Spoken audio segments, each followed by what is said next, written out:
Welcome back to Scenario Civilization Starts Over, blah blah blah. Is this episode 9?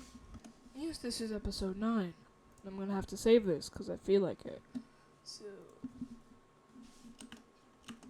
yeah. For the thumbnails. Anyways, my boys. In this video, I don't know. Let's just get into the video. Let's get into it if I have said it already. I don't know. I'm joking, there won't be. But the thing I have to do. Why'd I say that in a zesty tone, bro? I'm on the wrong layer.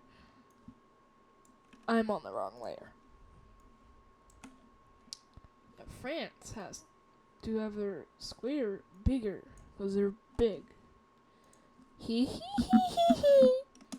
But here's a game changer for one of these alliances. The Triangle Alliance is at a disadvantage. And the reason they're at a disadvantage, if I didn't say that, is the fact that, like, they have all of their alliance members in one little area. And that area is like this. Not really, but they also have these two, but these two can't hold their own against France. You, or you, or you, or you, or you. So they're gonna get a game changer. And if you couldn't tell, that game changer will... What am I doing? Game changer, Poland. Because Poland is able... Can hold on these two? I mean, these two and you. But in response to this, the Star Alliance... Sorry about that. But the thing that's going to happen is Finland joining the Star Alliance. And...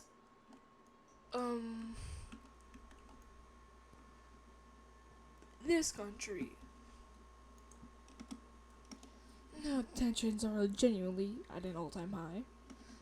And every single alliance is trying to recruit Russia to be on their side, as they know Russia would be a game changer for their alliance, because they could easily wipe out Crimea. These guys, probably, well, definitely those guys. Finland, Caucasian, now that they're weak, and they can probably fight Bulgaria and win. So, yeah. But Russia's going to decline every offer, as they don't see a point in joining, because they know what's going to happen. And we're going to move on to something else. Well, there is nothing to move on to, because almost every country in the world is in an alliance, other than, like, I don't know. So, every country but 4 are in an alliance. So... don't think that's good, and I don't know why I made Kuwait rejoin.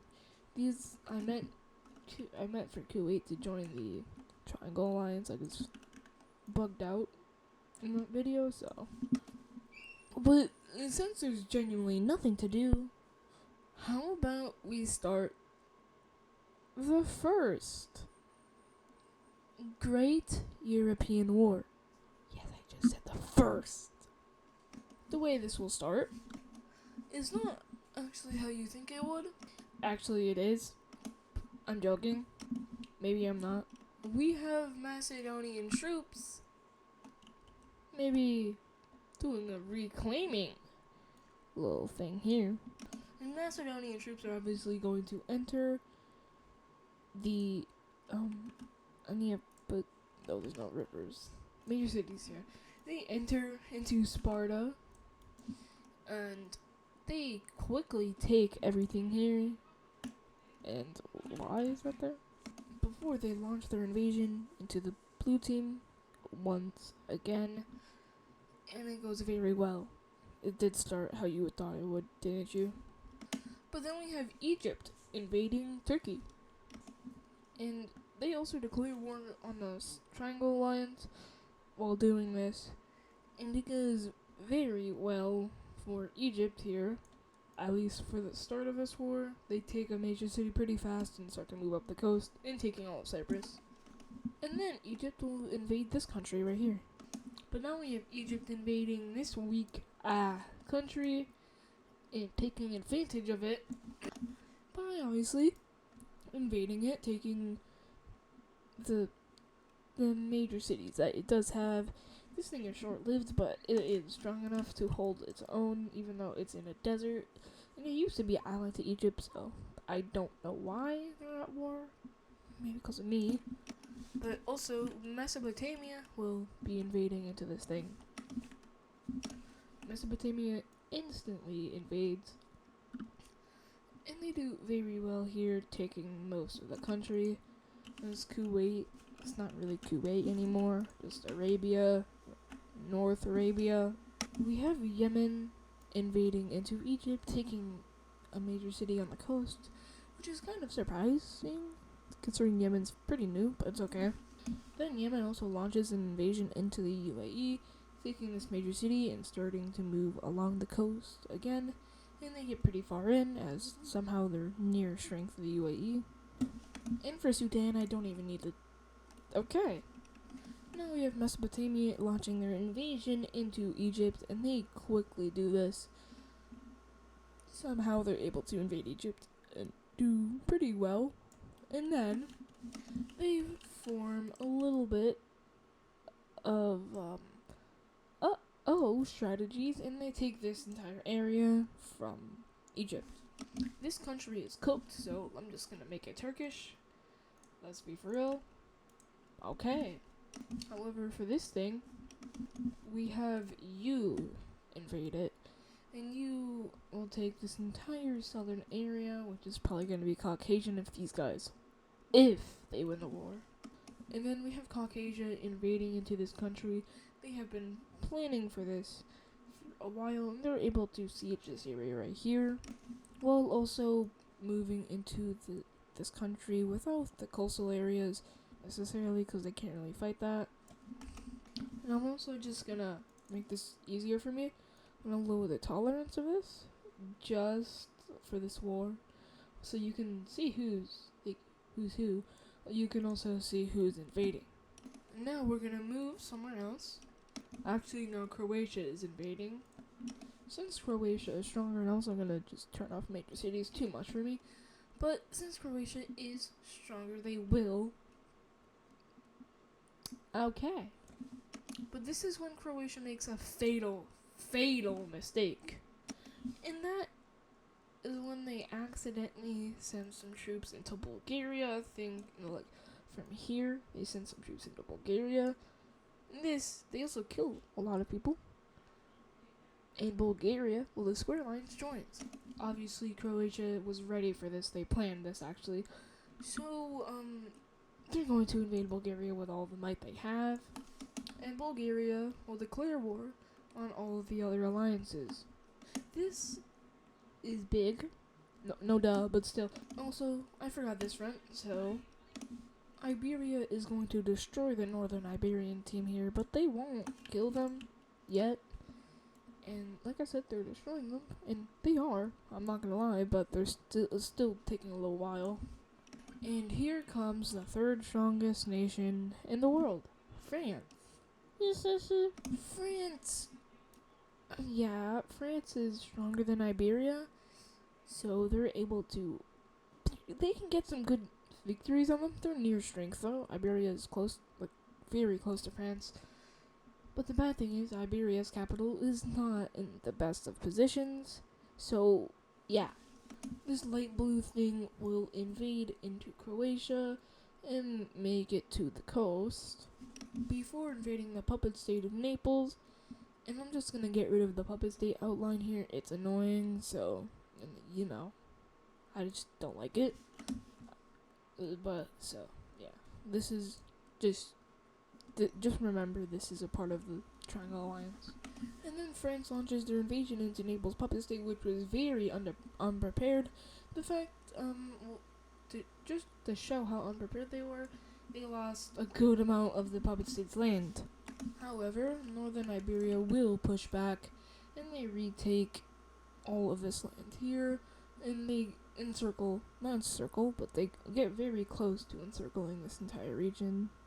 So, they will fix that, and yeah. And now here's France's invasion of Northern Iberia, and you can already see what's coming. These guys retreat quickly there.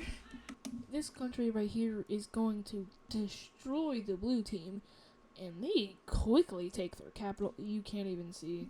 I have to lower the tolerance even more. What, lowering the tolerance just to 58? Maybe not. Yeah, I think that's better. It's fine if you can't see the capital. I can see it, and they won't be capturing the capital, I guess, so yeah, they're going to take a lot of land. That isn't the capital. These guys were so prepared for this war that they even invade into France and start destroying them. Now, let's move on to a different front. And that front is... You're sandwiched in between all alliances, aren't you? But that's not the front I'm talking about, as Naples will be taking this, I guess. Now let's move to the front. The front Sweden was not expecting. Sweden was so unprepared for this war that they lose almost all of Denmark, to Norway, or southern Norway, pretty fast, and they lose Oslo as well. And then we have Norway taking back a lot of their original lands here, cutting off this area of Sweden from Sweden. However, this thing will be invading into Norway, and they take their land pretty fast before they move into Sweden and take most of this remaining area, but the coastal areas. We have Poland invading into Estonia, taking, well, Estonia has no chance. They used to look something like this. Used to. So, yeah, they're kind of cooked. Actually, they used to own, like, all of this, I think. And, yeah, it's not good to lose. But now we have Poland destroying Estonia, and they're left in their capital area of Tallinn. And then they send their forces into... I'm just going to call this Albania because it basically is Albanian. At least in this context, it's Albania. So, yeah, poor. You're cooked. And now we have Bulgaria going on the offensive. Bulgaria has been ready for this, and they smash through Croatia's lines and quickly take over, well, all of their land back.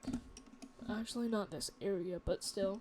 They will charge straight into Macedonia, cutting them in two easily, which causes a pushback by the blue team almost fully, in which the blue team will be invading into Macedonia, and they take back a good amount of their land here before fully pushing them out and taking the rest of this. But then we have Naples going straight for Bulgaria's capital here, and they get pretty close, actually. But the main goal isn't just for the capital. Their main goal is this: meet up with the Macedonians who are invading from here, and then the Macedonians push back here, and this also causes some pushback from here because the Bulgarians know what's going to happen, so they lose this entire area and retreat all forces from here as they lose this foothold. We then have the country of Naples take that, and Macedonia takes that. So now, the blue team's even invading into Bulgaria, or the, occupied lands. And then we have Macedonia taking back the rest of, most of their land here. However, the reason Bulgaria retreated was for something different. It wasn't just to save their troops, it was for something, well, two different things. Those two things are smashing smashing through Croatian lines once more and taking a lot of land. And the second thing is cooking Crimea here. They actually destroyed the Crimeans in this case, and they lose their capital, and Crimea just cooked. Crimea was not expecting an invasion force of that much, or that capacity. And also, Qatar is able to destroy these guys as they are being, rightfully destroyed by Yemen. And these two, they sign a ceasefire of their own, and that ceasefire is just so they can get rid of these guys. And it goes very, very well. And then they sign another ceasefire against Egypt.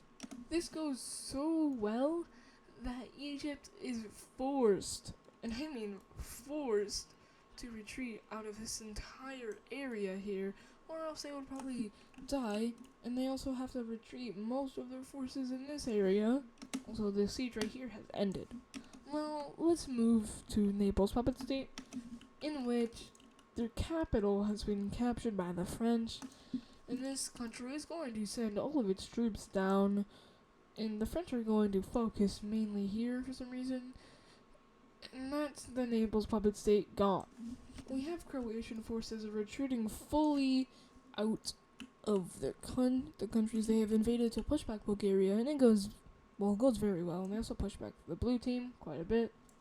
Naples is kind of suffering.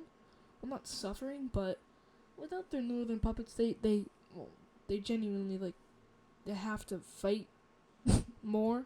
But over here in northern Iberia, it's not looking good for, northern Iberia, as they lose more land from both fronts, but they do kind of have a little bit of a cheat code.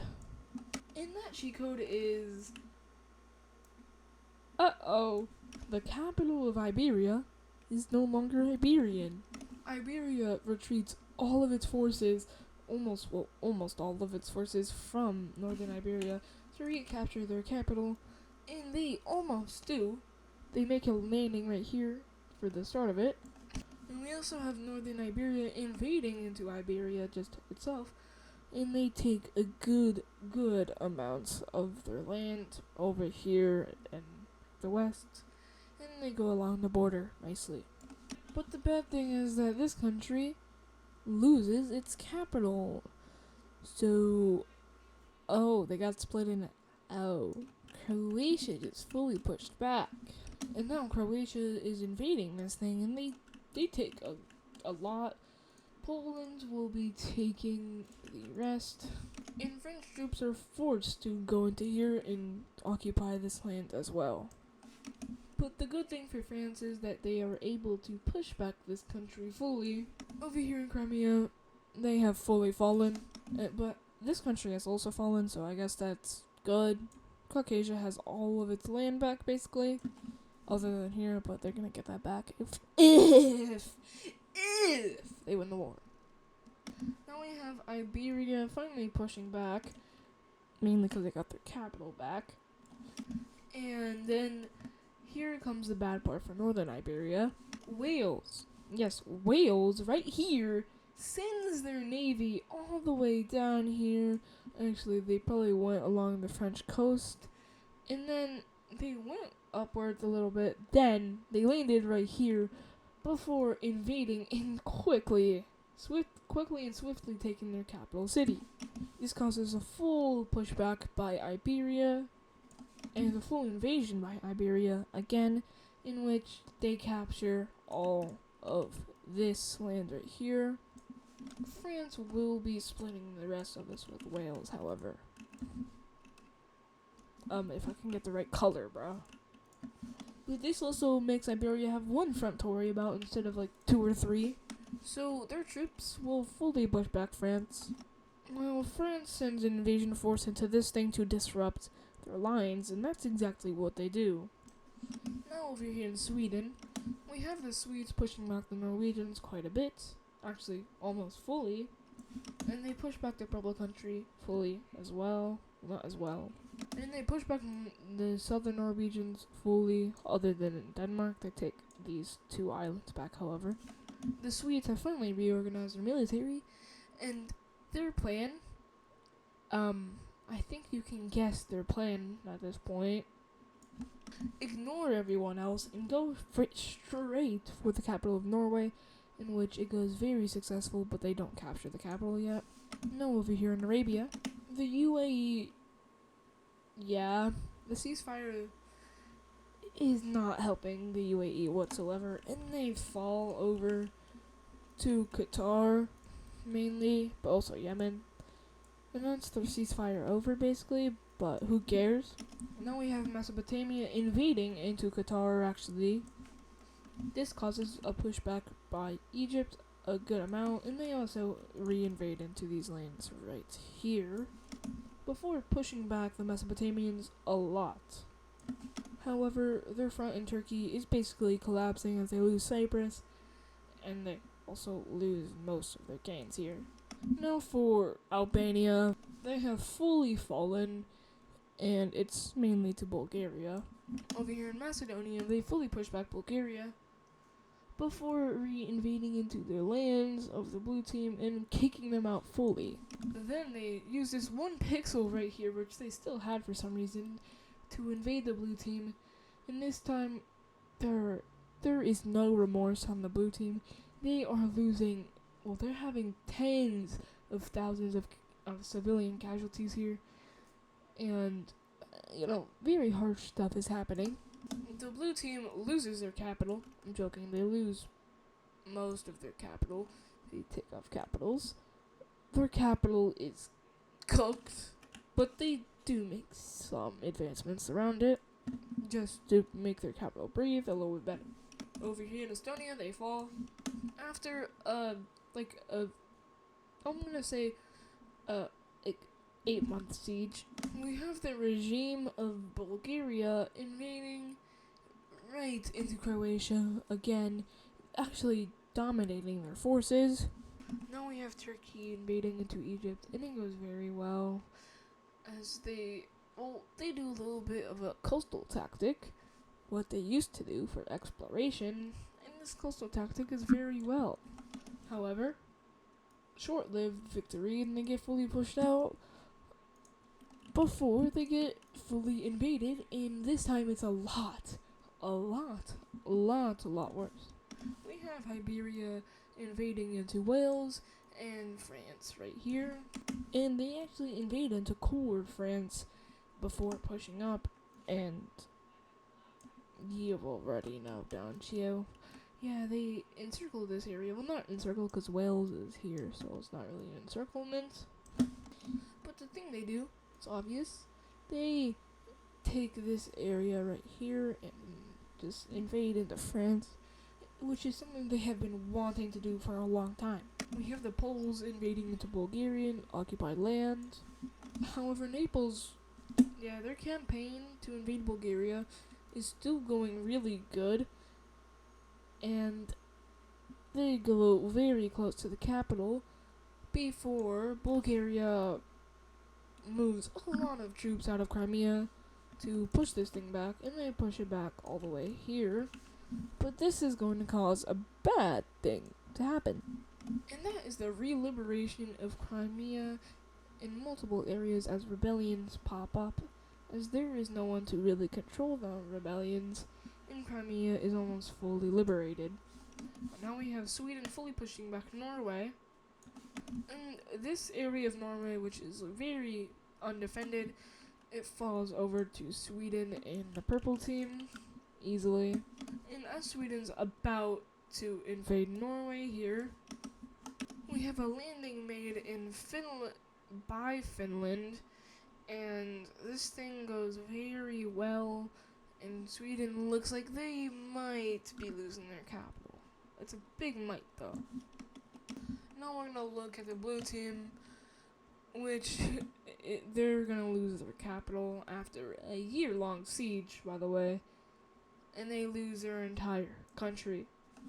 And then they invade right into Turkey, and this is not good for many reasons. They take back Crete, which is always nice. They invade down here, and encircle their capital region. And it looks like Turkey is going to fall next. And then something very, very bad happens for all four of these alliances. That thing is Russia entering this war on their own side to invade some countries. Those countries include Bulgaria, Crimea, Caucasia, and Finland. So let's get to that. Russia is against everyone but Poland. So, yeah. But now Russia will send their invasion force, wrong country, into Crimea, finally giving them good coastal access, other than right here, but you barely even own land there. And then we have Crimea falling again, but this time to a new power, a stronger power.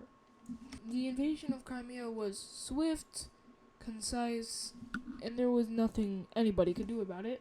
And then we have the invasion of Caucasia, and this is very bad. I'm gonna have to change the color. Russia invades Crimea, Caucasia, and they take back this entire country before just invading into Crimea itself, almost taking the capital and taking this region right here. Now over here in Naples, they start to get invaded themselves, and Naples is suffering right now. They lose Corsica, and they're if we look at provinces, they're gonna get pushed back to their original episode 1 borders here. So this is obviously not good, and they can't do anything about it because they're kind of being overpowered. However, Iberia is not gonna let this happen, and they bum rush the hell out of France. They send almost all of their troops into France, and it goes so well that they take, a good amount of the country, maybe like a fourth of the country right here. And this causes Naples to fully get their land back and re-invade into their puppet state, taking back the capital and some other lands other than here. But however, France will push back just a little bit after retreating here in this country. France gives their occupation zone to Wales here, who invades into the Iberian lands that they have conquered. Bulgaria will lose their occupation zone here, but in return, they will invade Russia. And this time, not this. This is the first time they're invading Russia. This is the first time anybody has invaded Russia, but they invade Russia and go straight for their capital. They retreat all forces out of every country they have invaded just to invade Russia, and it goes so well that they nearly capture the capital city, but they are stopped before they can, as Crimea, they move almost all of their troops there. Out of Crimea, I meant. But this leaves Bulgaria prone to invasion. And that's exactly what happens. They're getting invaded by Macedonia, and their national guard is left defending their capital. And we have Croatia re-invading into Bulgaria, and they take all of this. We have Poland invading into Bulgaria here, disrupting their lines quite a bit, that Russia is even able to push back a lot right here. And Macedonia has retreated all of their troops out of Turkey, or most of them, so they can fight Bulgaria and get them out of the war. And that's good for Turkey. Very good, but they don't retreat out of the blue team. Moving down here to Arabia, we see cracks in Egypt's whole country. We have a rebellion down here in the south, which is probably... this is just... so it's a big rebellion that Sudan... It's funded by Sudan. I'm too lazy to find the Sudan color, but it's not funded by Sudan, but these guys will join Sudan if Egypt loses this war. And now Egypt is losing against Yemen even more.